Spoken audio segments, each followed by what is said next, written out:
What is going on? I am the Ink Otaku with the final part of the final season finally coming out for Attack on Titan. I thought it'd be a good idea to recap the series and compare the manga. So we're going to start with season 1. But if you haven't heard, I was reading and I was looking up online that they are actually going to do 2 long episodes of the final part, which they could have just finished the entire series in the last part of season 4 because there's only 8 chapters left, so I don't know why they're dragging this out for so long.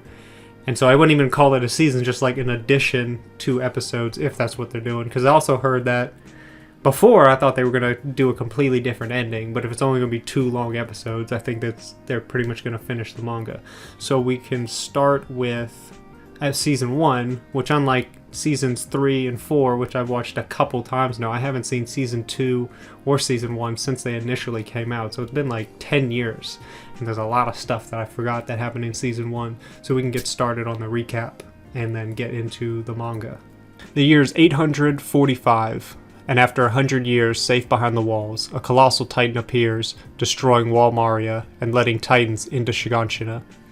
They start to wreak havoc inside the walls, and Aaron's mother is eaten. They go to shut the northern gate, and a titan covered in armor blows through it. The refugees get taken on a boat to flee, and Aaron vows to join the scout regiment and kill all the titans. The central government calls Wall Maria a lost cause, and Aaron has a nightmare about his dad and wakes to find his basement key around his neck.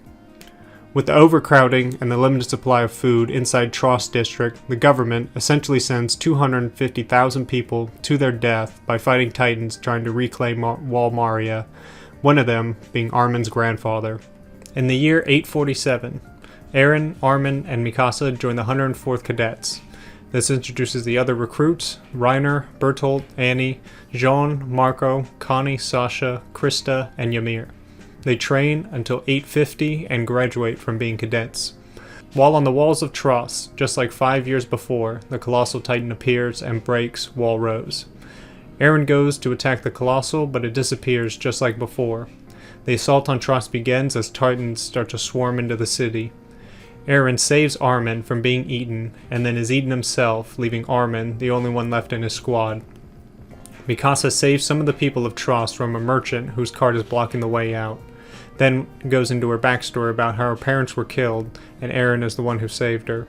All the recruits regroup, and they learn that Armin is the only survivor of his squad, and decide to go to the HQ to resupply and hunker down. On the way, Mikasa runs out of gas and falls to the ground, and she is saved by a titan who starts killing other titans. They chalk it up to it being an abnormal. The rest make it to the HQ, take out the titans inside, and resupply. Then they go and take out all the titans that have gathered around the HQ, and after all the titans are killed, Aaron appears from the titan that helped them, and the assault on Trost is over. Aaron then awakes to be surrounded by the garrison regiment, who all have this sense of fear among their faces, and Aaron doesn't understand what's going on, but they say that multiple people have witnessed him emerging from a titan and believes that he is not human. They fire a cannon on him, and he instinctively bites his hand, unleashing the upper half of a titan's body to protect him and his friends. Armin then tries to convince him that Aaron isn't a threat, to no avail, and just before the garrison fires again, the commander of the garrison's South Division, Pixis, stops them. He takes the 3 to the top of the wall, and after explaining what happened, Armin suggests that they use Aaron to plug the hole in Wall Rose. Pixis agrees, and tells the rest of the soldiers to plan to seal the wall. The operation begins, and Aaron's group makes it to the boulder that they will use. He transforms, and then attacks Mikasa. Armin comes and is able to get Aaron under control, and they seal Wall Rose. After eliminating the titans in the wall, they are able to capture 2 titans alive, and John finds out that Marco was killed by titans. An imprisoned Aaron waits to be met by the commander of the scouts, Erwin, and Captain Levi.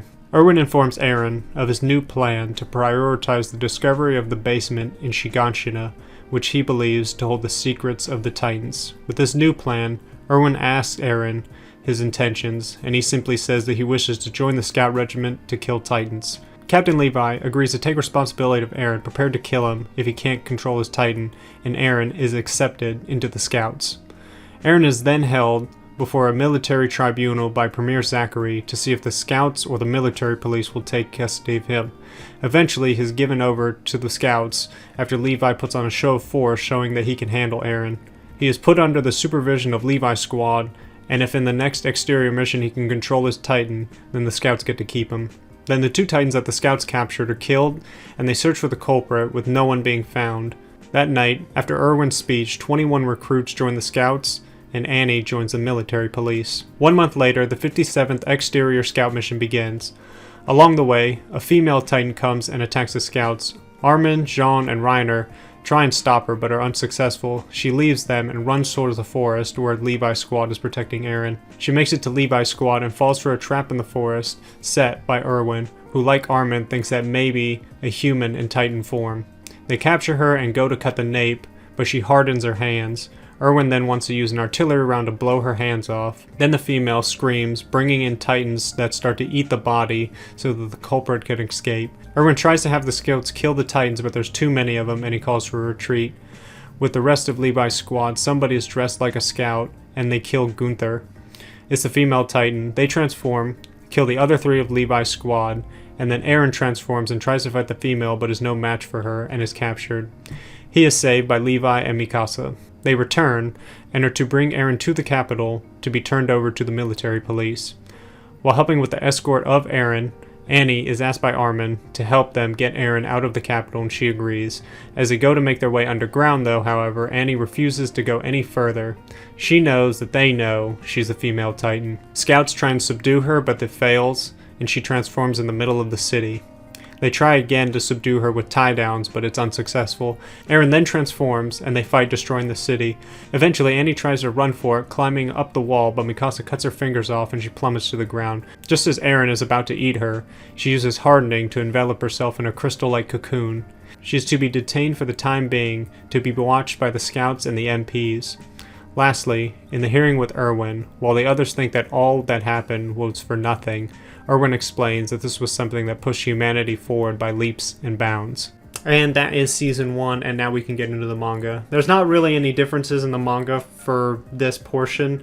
It's just that I've never read this. I haven't gotten into reading manga till recently, or reading more manga till recently, but I'm surprised to see how different the art styles are for the manga versus the anime, because like as you can see, it's very simplistic for the manga. Like everything is like although it's like heavily, the dude uses heavy shading in my opinion. Not a bad thing, but it's just like very, in the anime it's not very like that, but then here it's like very simplistic. Everything's very simplistically drawn.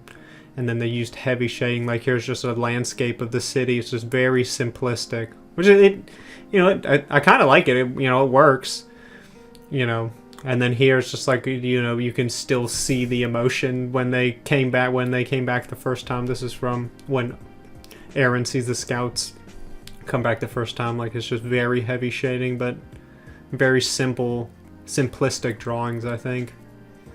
And then here's when Eren's mom gets eaten. That's another thing. Like I thought, usually it's that the manga's super gory and then the anime is just very censored. This is like the complete opposite. There's There's way more blood in the anime than there is in the manga, which is kind of crazy to me. I'm glad they did it because it, looks better. But and then here it's just a still shot of all the, some of the main characters, just very simply drawn. And then here when that guy Samuel falls off when the Colossal Titan appears for the second time, I think he gets hit in the head with a wrench, and that's what knocks him out instead of him just being blown off the back of the off the wall. And then it's like I guess it's like the only gorier thing that's in the manga than in the anime is when that dude dies, and like, in the anime his whole body's there, but then in here it's, his body's missing. And then this is when they get Annie, and instead of Eren like ripping her nape off to get to her, they slice it all. I guess they slice it open and get her out that way. And that is it for season 1. We will get into season 2 in the next one. Otaku out.